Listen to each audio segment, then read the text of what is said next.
Welcome to Quilting on the Side, the podcast where we uncover the secrets to turning your passion for quilting into a profitable side hustle. I'm Tori from the Quilt Patch by Tori.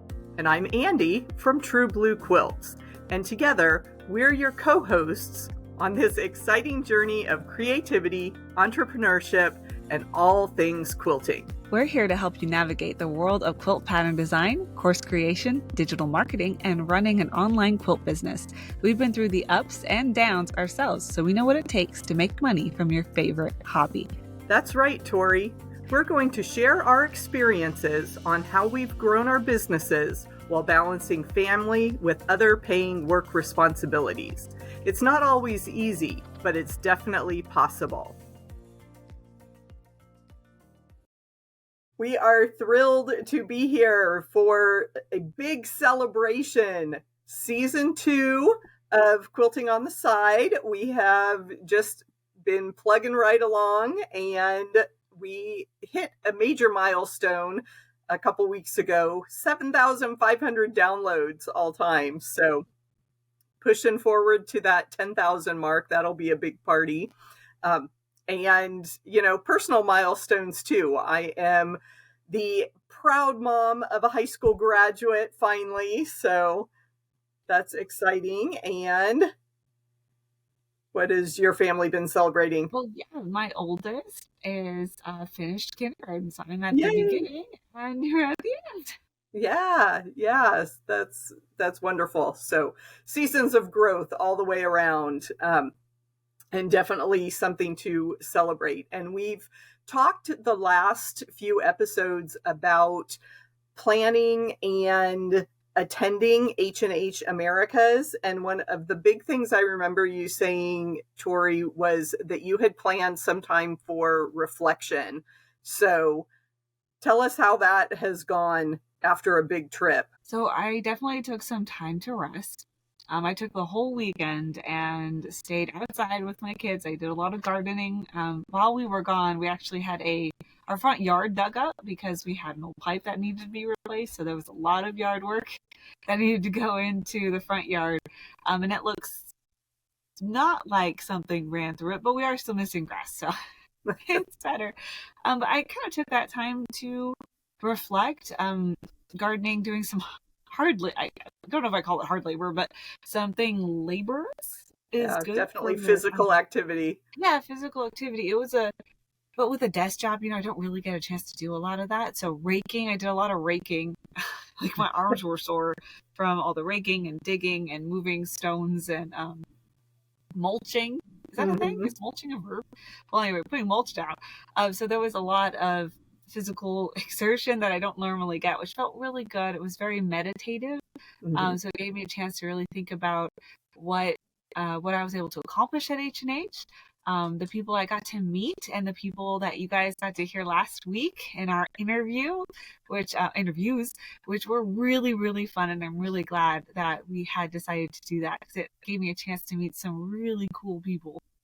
Yeah, and I am totally living vicariously. I loved hearing from all of those people that you got to meet, and I'm looking forward to continuing the connection because we would love to follow up with everyone with full-length episodes. So definitely to our audience, keep those suggestions coming. We are reaching out to people that you have asked us and suggested as good interview topics. And you can always nominate yourself. There's a contact form on our website, quiltingontheside.com. So definitely reach out that way and let us know who we should be talking to about this kind of side hustle entrepreneur journey, where that's the whole reason that we are here. So continuing in that vein of highlights and reflections, we're almost to the midpoint of the calendar year. Hard to believe. Time flies. It seems like we were just having that kickoff planning retreat in January. That was a lot of fun. But what has been the highlight of your year so far in your business life? In my business life, it has to be, actually, there's like a tie. Finishing the DMMC program, and that was at least a 6-month endeavor. Plus, I'm always adding to it. So just finishing the main program was a huge accomplishment. And then finishing my book was another huge accomplishment. So it's in the hands of ARC readers currently, who are the advanced copy readers. So they're the first ones reading it. I'm going to get their feedback, do a little bit more editing, and then it'll be ready to release actually around the time that we're going to have our 3rd season release. Yeah. So all at once. big highlight there for sure. And I know you have done such a great job building the community. Tell people what the acronym stands for. It's so fun to just say DMMC, but we want to let everybody know what it stands for. Right. The DMMC is the Digital Marketing Magic Community. Thanks, Andi. Yep. What has been your business highlight? I kind of hit a lull. I've been trying things and they don't always work. So, that's disappointing, but I'm going to focus on the wins. And I'm doing secret sewing, which I thought would be a great topic for a future episode of the podcast, of just kind of, what to do when you can't tell people about projects, because we want it to be a surprise when it's finally revealed. So yeah, I'm working with a fabric company on some sample patterns that will be in their fall catalog with brand new fabric. So it's like, I can't show my progress photos, but I'm madly sewing here behind the scenes. And that is, that's what I love about quilting, is just, doing the project from start to finish. So that's what I am spending my time on. And I want to launch my on-demand courses. All the people that I've talked to over the years in the quilt industry, that's always my goal. I'm going to have an online class. And it's like, just, get off the pot already. You just got to push record, Andi. Yep. So, those are the highlights of 2024. But we have had some fabulous guests this season. Yeah. And I just want to, run down the list so that I've got my notes so we don't miss anyone. But they've all been fantastic. And we really did have quite a mix of quilters. We did. And I really loved how we stepped out of basics and into a little more advanced. I was really excited about this season. I think it turned out really close to how we planned in the beginning. Yeah. That's, your future self will thank you if you set a plan, and it's so much easier if you just follow the plan that you had laid out, and don't let the doubts creep in there. Just keep on pressing forward with that plan. So we had actually 2 different long arm quilters, and they had a bit of a different perspective. It's not like they both were just doing customer long arm stuff. So we started out with Brandy Nelson, and then a little bit later in the season, we brought on Darla Hall. So what lessons do you remember hearing from our long armers? So we didn't really discuss this beforehand. We're kind of going off memory and seeing what stuck. Yep. So what stuck with me from both of them was how they had the same service, but they did it completely differently. Brandy was very straightforward. She was computerized quilting. She did edge to edge, and she knew exactly what she wanted to offer. Whereas Darla was a little more, she had a lot of wiggle room. She did free motion quilting, so she could do edge to edge or detailed custom quilting. And then they both had their own way of pricing. Mm-hmm. Brandy was very, not strategic, but very, she tracked it really, really well. And Darla beer mathed it a little bit, not a lot, just a little, to figure out what her pricing strategy was based off of time and size and density. So she had a structure there. Mhm. And it was just really interesting to see how two different people who had the same service Mhm. did something different with it. Yeah, yeah. And I was, yeah, comparing those two and really diving into their business models was fantastic. So for any of our quilters out there who want to provide that service, uh, listen to those episodes and take some great tips away from how to structure your business. Um, we also had people on the show who offered physical products. We talked to Julie Loma, who uh, goes to a lot of shows across the country with her templates and rulers, and she's expanded into puzzles, which is really fun.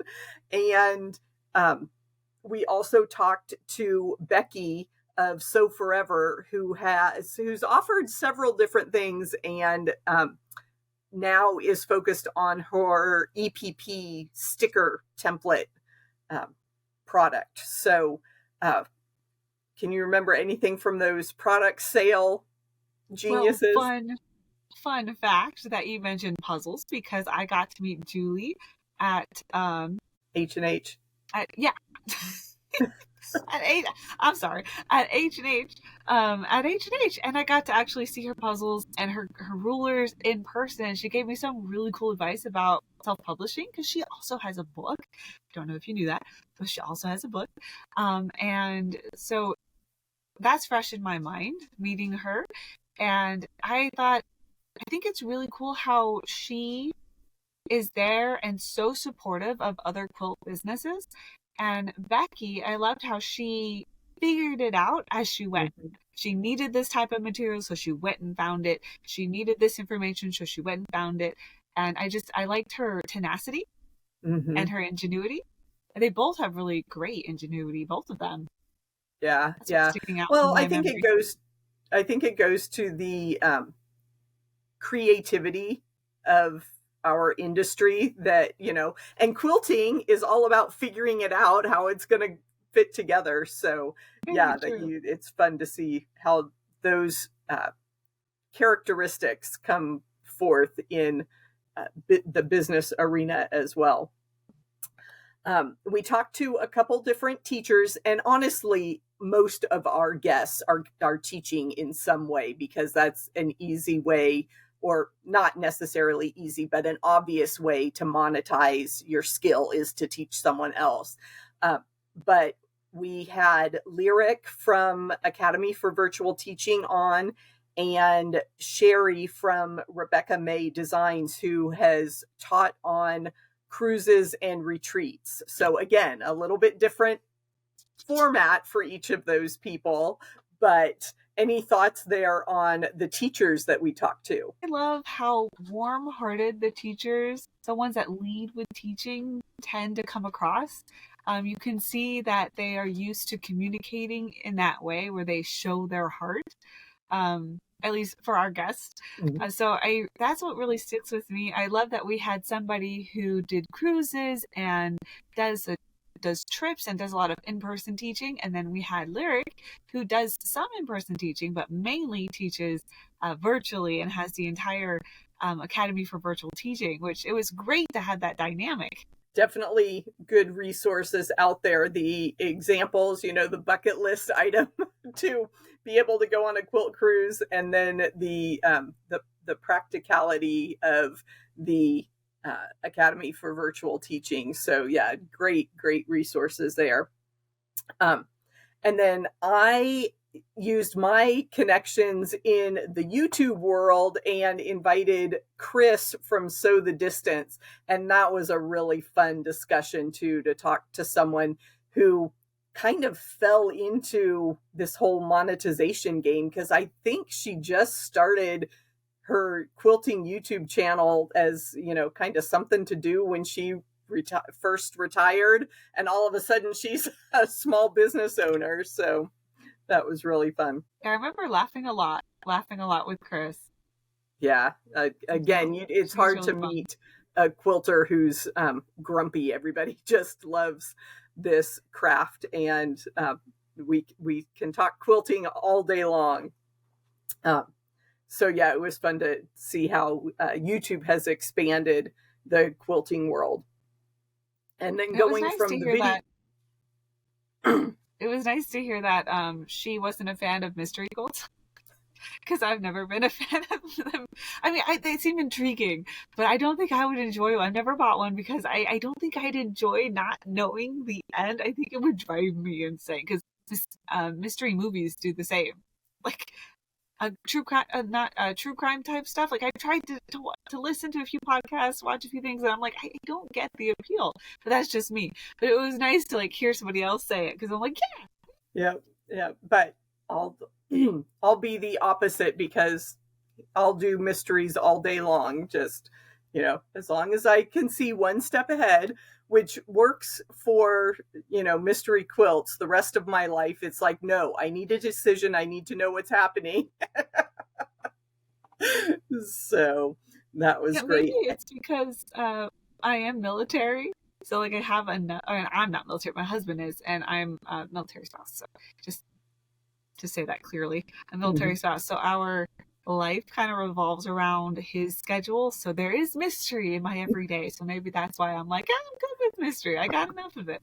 I don't know where we're gonna be in 9 months, but I know we're gonna be, making dinner tonight. Is he gonna be here? I don't know. Yeah, that was funny. And talking about the military life, I mentioned at the beginning of the episode that my daughter just graduated from high school and she got to go back. They had an event at her elementary school and they, like, all the graduates did a parade through the school and they got to stop and see all their teachers, which is a totally foreign concept to me because I was a military brat and I went to 3 high schools.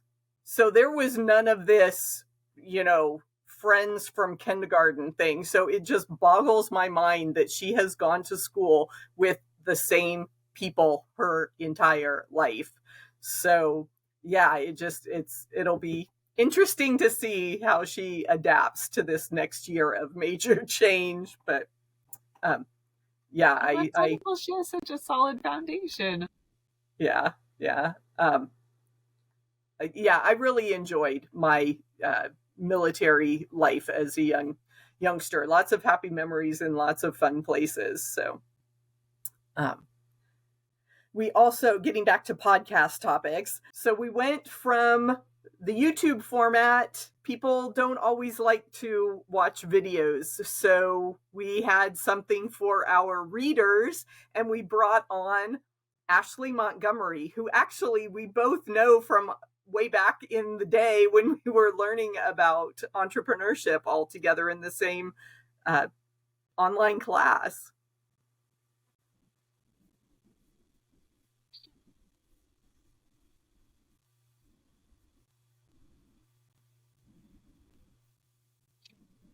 Mm-hmm.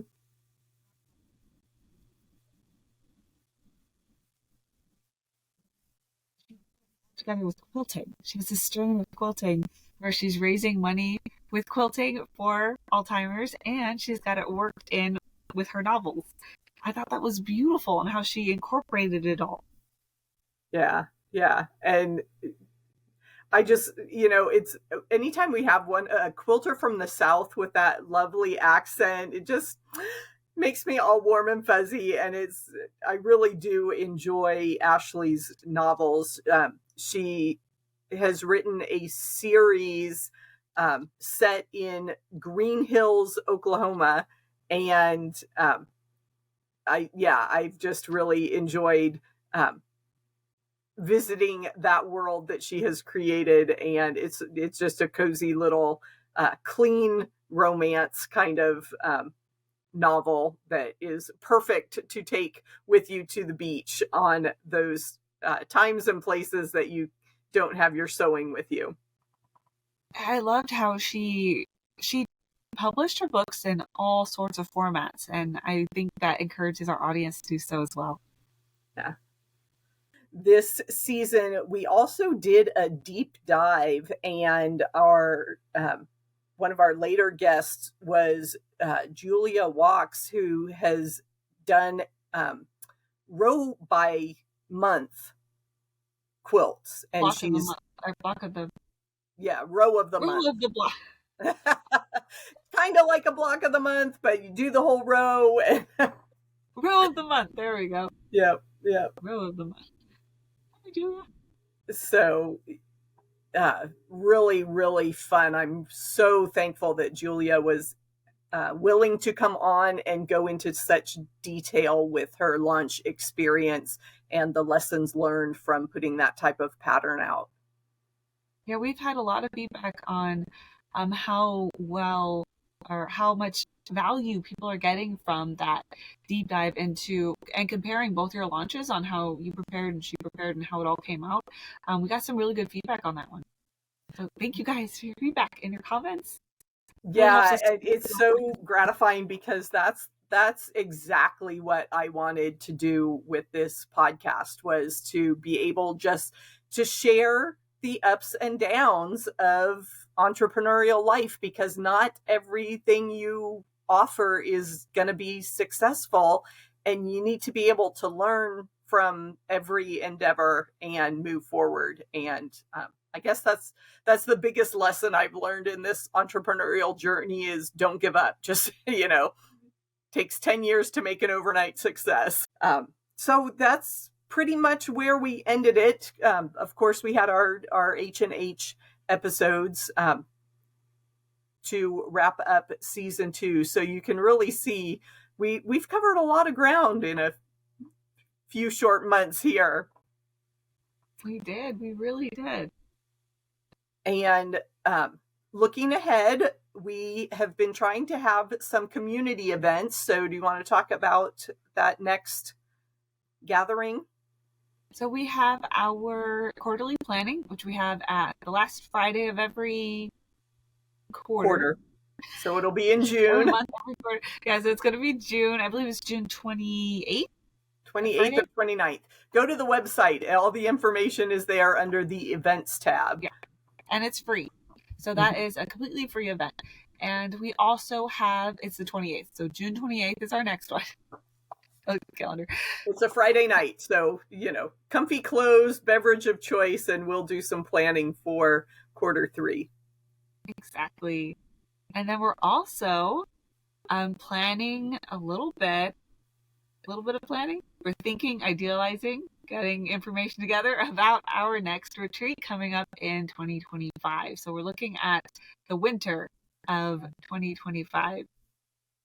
Yeah, because it was really, really energizing to kick off the year with planning. And as you've heard, Tori has wonderful ideas and teachings around digital marketing. So she brings that expertise, and I'm here as the cheerleader, keeping everybody to the schedule and showing up on time and getting to know each other. So we'd love to have people join us. You're our community leader. Yes. Don't downplay your role. You're our community leader. You get us all together in the same room. You keep us on track. You have all the fun events were planned by you. So you are the fun. Well, thank you. We definitely complement each other. So this has been a great relationship. And you had mentioned as your highlights that you're getting ready for a book launch. I am. So the book we're planning on September. I may be doing a pre-release in August. Well, it's on sale currently. So it's on sale for the ebook, the pre-order. I'm still getting the terms right. But the pre-order is up now on my site. For the book, it's called Workshops Unleashed. So if you're interested in teaching, this is to help you with your workshops. But yeah, it's going to come out at the latest September in physical form. But if you are ordering now, it is in the ebook form. Okay. Yeah, I wasn't quite ready to talk about it, but I am very excited about it. There's a lot going on behind the scenes. I'm going to be planning a podcast tour, like a book tour, only with podcasts because I have littles and it's really hard to actually travel, but I can travel virtually. So if you are interested in me coming into your community to share about workshops, feel free to reach out. Yeah. And I am going to be putting those lessons to use, as I said, to get off my couch potato attitude and get those online on demand classes out there. So happy to be your guinea pig. Andi is an ARC reader, you guys. I'm excited to hear what you think. I'm excited to see your classes, your workshops. It's going to be great. Yeah, I just need to do it. I know how to teach the topic, and I just need to package it all up and put it out there and keep telling people about it. Everybody remember 7 to 12 touch points before people buy. So don't be shy about repeating your offer. We hear about McDonald's every single day. So Starbucks has ads. Starbucks has ads. There were 4 around H&H. 4 Starbucks, but they still have ads. Yep. So don't be afraid to talk about your offers. And we plan to be back with season 3 of Quilting on the Side in August of 2024. So you will definitely be hearing from us. Get on our newsletter at quiltingontheside.com to sign up, and we will see you really, really soon. Have a great summer. What a great discussion. If you enjoyed this episode of Quilting on the Side, please leave us a review on whichever platform you're listening. It can be iTunes, Spotify, or even our YouTube channel. And hit the subscribe button so you don't miss our next chat. Until then, remember to have fun in your business and do a little quilting on the side.